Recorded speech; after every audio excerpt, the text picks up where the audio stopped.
Besoin d'infos, un Civ Radio. Iftonani fampalalamba voalohany eto amin'ny radio Antsiva no arosanao tompoko lasy tompoko vavy omenanao avy hatrany indreo alohateny amin'ny ity maraina ity. Ahina ho nisy nanao sabotage ilay fiara tradoza tany Ankazobe ny aliny alatsinainy teo raha nambarany mpikarakara ilay fiara na ny mécanicien. Ny volana oktobra izao kosa no vitan-tanteraka ny fifanarahany eo amin'ny Air Madagascar sy ny Air Austral. Vola mitentina 10 miliara ariary kosa no ampiasain'ny firenena sinoa eto Madagasikara amin'ny fanatanterahana ireo fotodrafitrasa samihafa amin'ny tetikasa route du soie.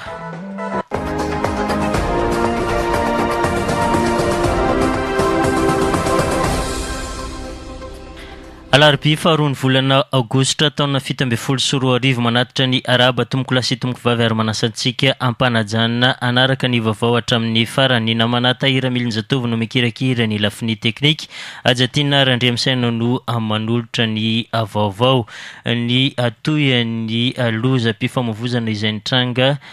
teny Ankazobe Omalmo no anomboantsika ny vaovao raha ny fantatra zany dia manodidina ny 7 teo no anamony endra ny taremarika farany nivoaka taoriny ity loza nitranga tany Ankazobe ny aliny alatsinainy lasa teo ity raha ny tatitra officiel aloha dia tsy mbola nisy tamin'ireo tompona andraikitra samihafa amin'ny mety hoe firy tokoa no isan'ireo olona atao anatin'ny fiara izay nitondra ireto olona andeha hiazo ny mahajanga ireto izay tratran'ity lozam-pifamoivozana teny Ankazobe ity. Mbola maro moa ireo manaraka fitsabonana etsy amin'ny hôpitaly HRA ireo naratra vokatra izany lozam-pifamoivozana nitranga tany Ankazobe Omaly izany fa ny karakara ilay fiara moa dia nilaza fa nisy ny sabotage natao tamin'ity fiara izay tradoza tany Ankazobe ity. Raha nambarany aloha dia nisy ny olana raha teknika tamin'ilay fiara ary mety ho sabotage izany nitranga izany. Rahantsika tahaka izao moa ny fanazavany ny mpikarakara ilay fiara izay tratran'izany loza izany tetsy amin'ny tonga tetsy amin'ny HRA moa ny tenany ny resaka sy ny tafa tamin'ny mpanao gazety izay nanambara izay mety ofisian'ny sabotage izay rahantsika tahaka izao. Sabotage naza ny tomobily io mécanicien zay miteny anareo fa tomobily io raha tomobily tsara io vitesse io zany raha ohatra tena mandeha zao ny tomobily ka lany rivotra io tokony maro amin'io mijanona io tomobily io ninona ataotsika misy mécanicien zay mécanicien to dia blocage io misy blocage io tomobily io ary na io rivotra io raha to dia mivelatra raha vao mivelatra zany io rivotra na frein io to dia mijanona io tomobily io tsy io rivotra hydraulique daholo ny anazy izy tomobily efa aveleta zany izy to dia io rivotra io frein io to dia mikatso io raha vao mijanona io ary tsy tafihetsika zany io raha tsy teny raha tsy efa miala ny rivotra matoy miala ny rivotra efa nisy ny jiaby izy zany. Tokony isy noho izany fanadidina lalina mikasika ity lozam-pifamoivozana nitranga tany Ankazobe ny aliny alatsinainy teo ity izay nahafatesana olona ampolo maro raha nambarany avy amin'ny antoko politika mapara.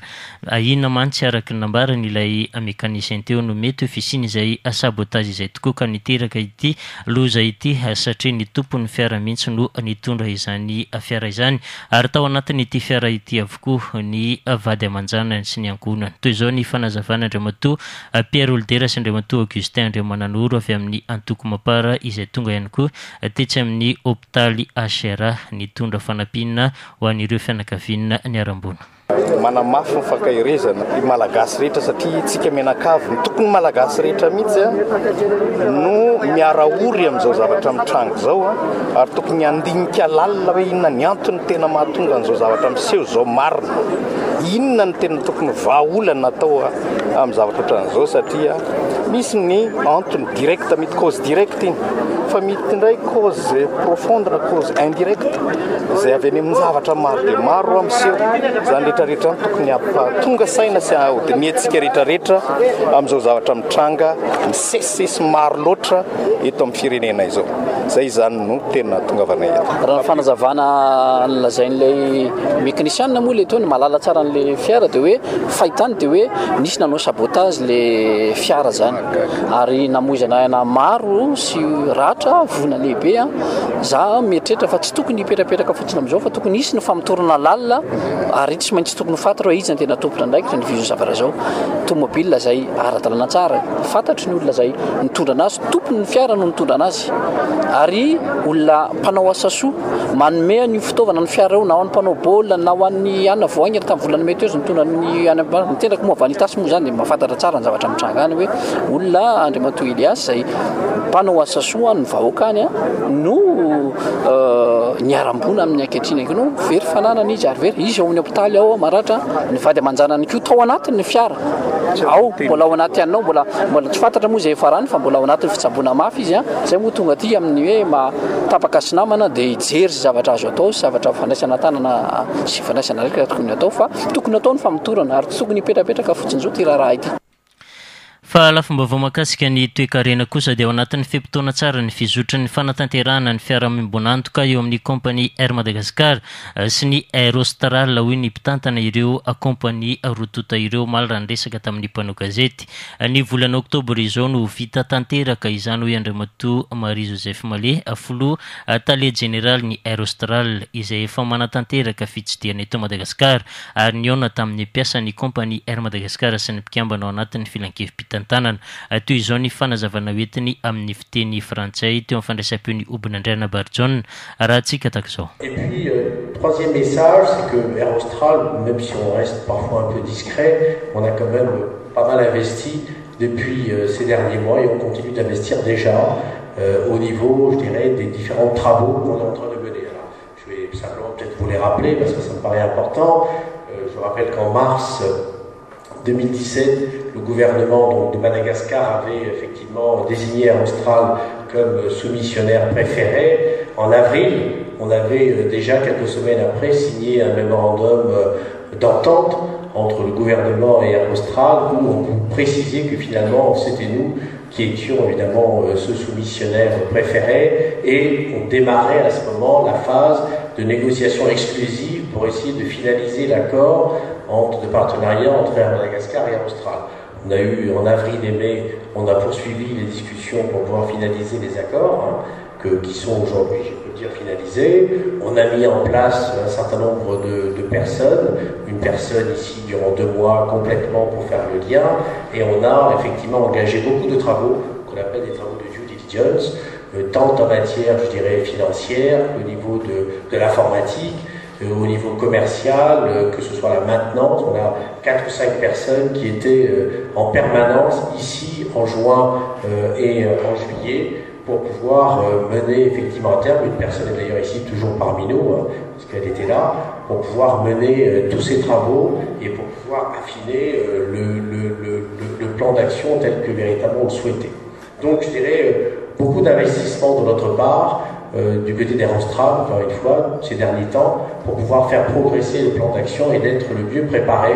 le jour où en fait on pourra véritablement donc rentrer dans le capital et être, je dirais, l'actionnaire de référence. Eo am-piandrasana ny valin'ny audit izay natao kosa momba ny fandoavana ireo trosan'ny kompania ohatra fempotoana voalaza io raha manaraka tsara ny fepitra ireo banky izay isan'ny mpiara-miasa hoe Andriamatoa Bruno Razananirina avy amin'ny filankevim-pitantanana ny Air Madagascar raha tsika takizao ny fanazavany. Tamin'ny omaly moa izy niona tamin'ny conseil d'administration nahafahana nanao présentation ataontsika hoe détaillé ny business plan zay eritreretina mapetraka ao anivon'ny Air Madagascar.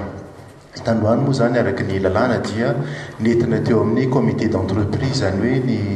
solitenan'ny mpiasa io business plan io satria ny mpiasa no anatanteraka n'io business plan io.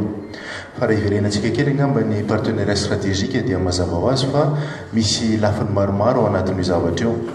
Misy moa zany le hoe resaka arabola araka mifantatritsika dia hoe ny daty napetrakintsika mikasika an'iny araboly iny dia hoe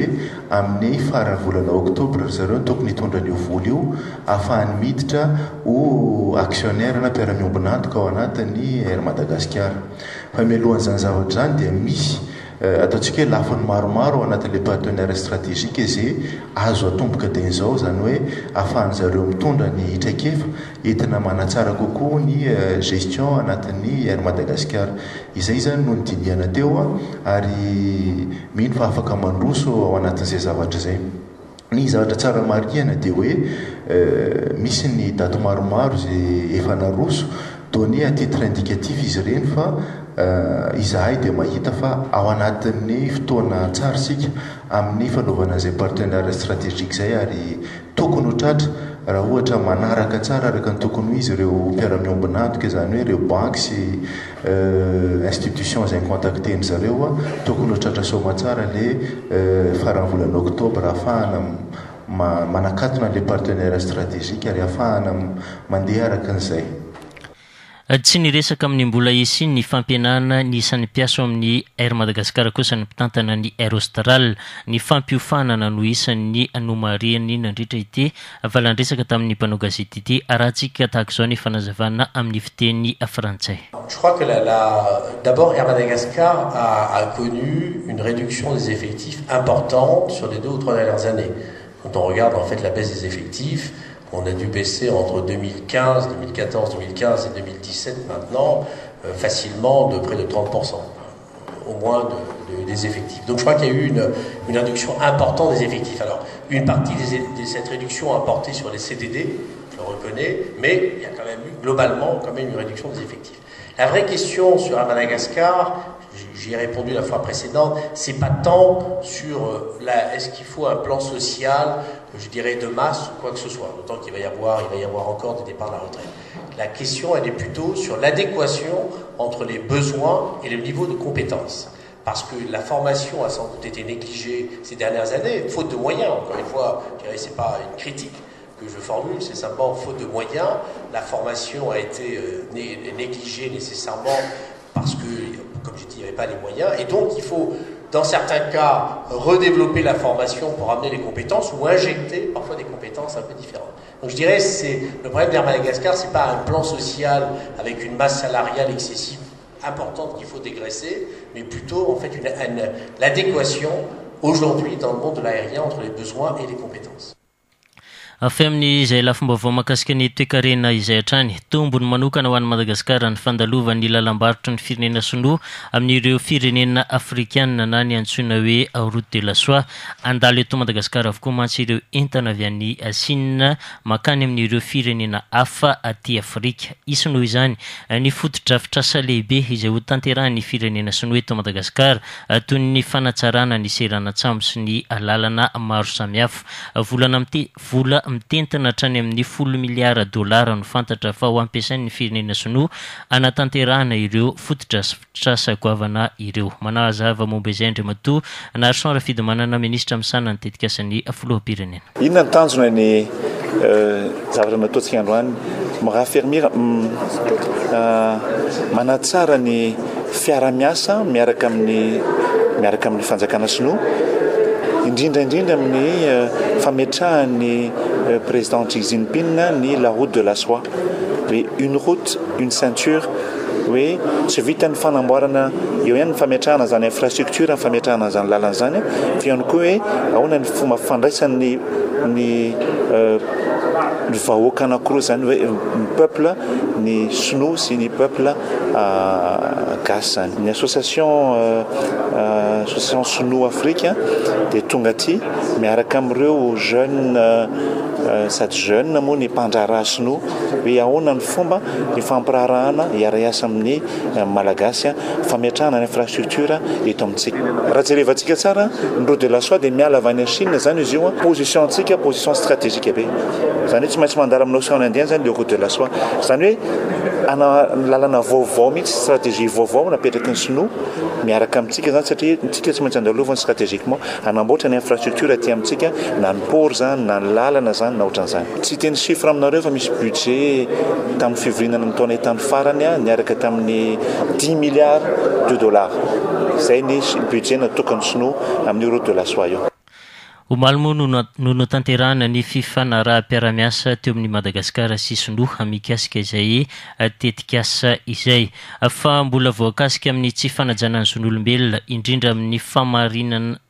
famarinana olombelona eto Madagasikara isika hoy ny asapandrarany firenena mikambana misana ny fifindramonina na ny OIM nandritra ny fanamarena ny andro iraisam-pirenena iadina amin'izay famarinana olona izay famparatiana sary sy fanehoana ireo zava-misy eto Madagasikara moa no nanamarihana ity hetsika ity. Andriamatoa Daniel Silva avy amin'ny OIM no miresaka momba izay amin'ny fiteny frantsay teo amin'ny fandraisam-peo ny Obinandrianina Barjon raha tsika takizao. Si la traite des personnes continue d'affecter principalement les femmes, 79% de femmes pour 21% d'hommes, la proportion d'hommes victimes de traite a presque doublé en 10 ans. La traite des enfants, et particulièrement des filles, reste un problème majeur. Les enfants constituant un tiers des victimes au niveau mondial, une proportion en continue augmentation, et les filles, 2 tiers de ces mêmes enfants. La traite des personnes est l'angle mort d'un monde plus rapide, plus mobile, plus jetable, et trop souvent indifférent,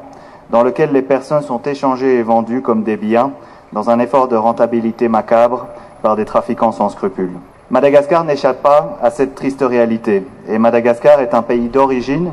de personnes victimes de la traite transnationale, et est également un pays dans lequel les victimes de la traite nationale se retrouvent. Au niveau interne, la traite des personnes à des fins d'exploitation sexuelle, ou encore à des fins de travail forcé, en particulier le travail des enfants comme domestiques, constitue un réel défi qui affecte les zones rurales comme urbaines et qui touche principalement les femmes et les jeunes filles. Au niveau transnational, des centaines, voire des milliers de citoyens malgaches sont victimes d'exploitation à des fins de travail domestique, de travail ou de mariage forcé dans différents pays du monde.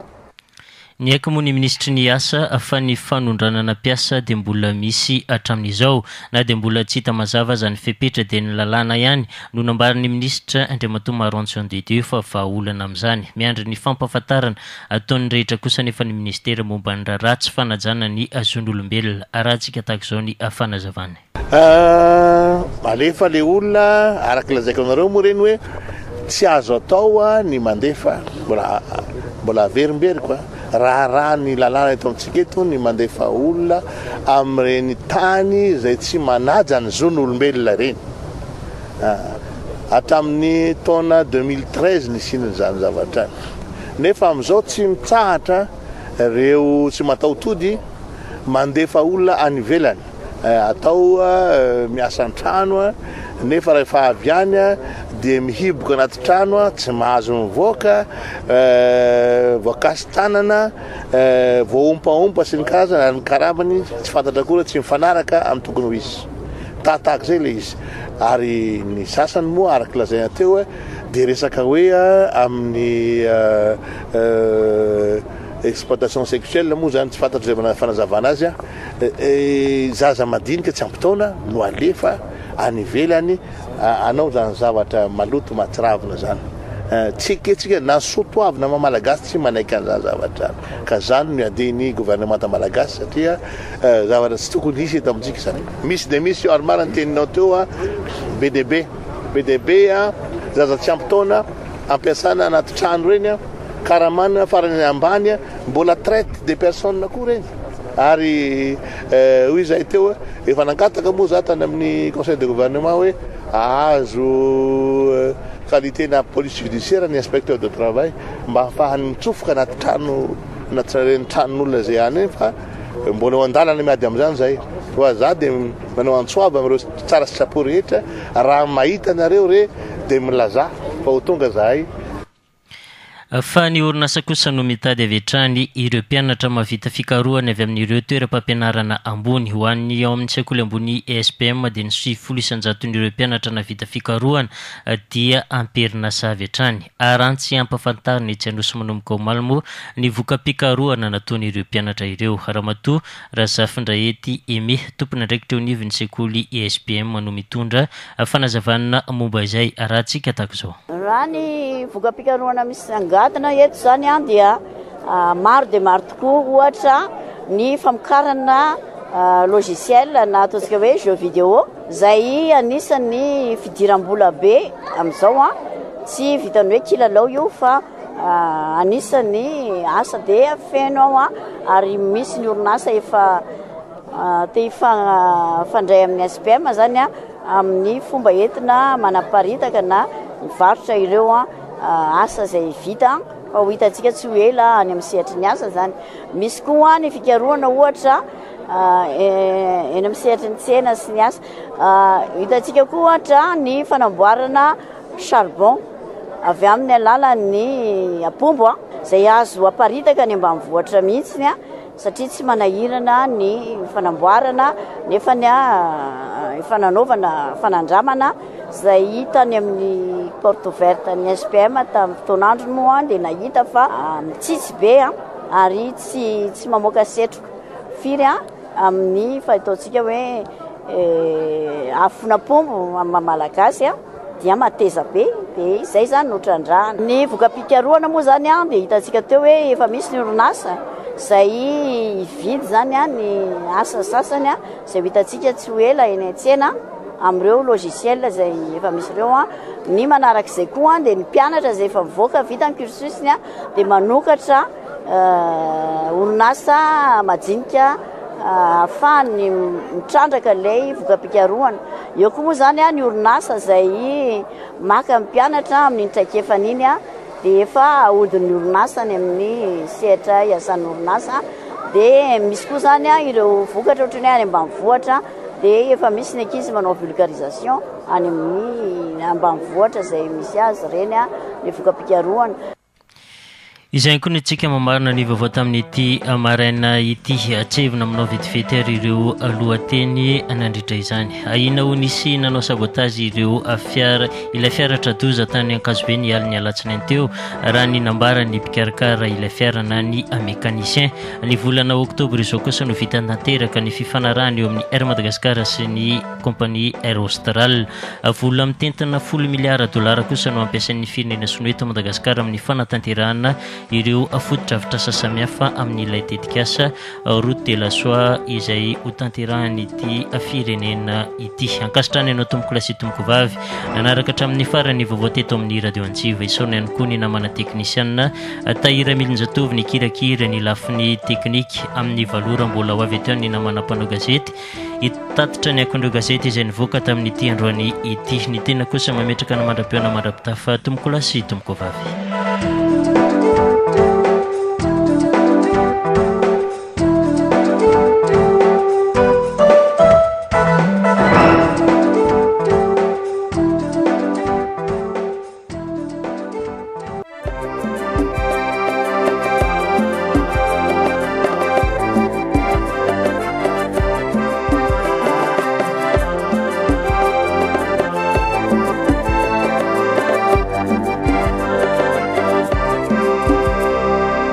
Radio Antsiva.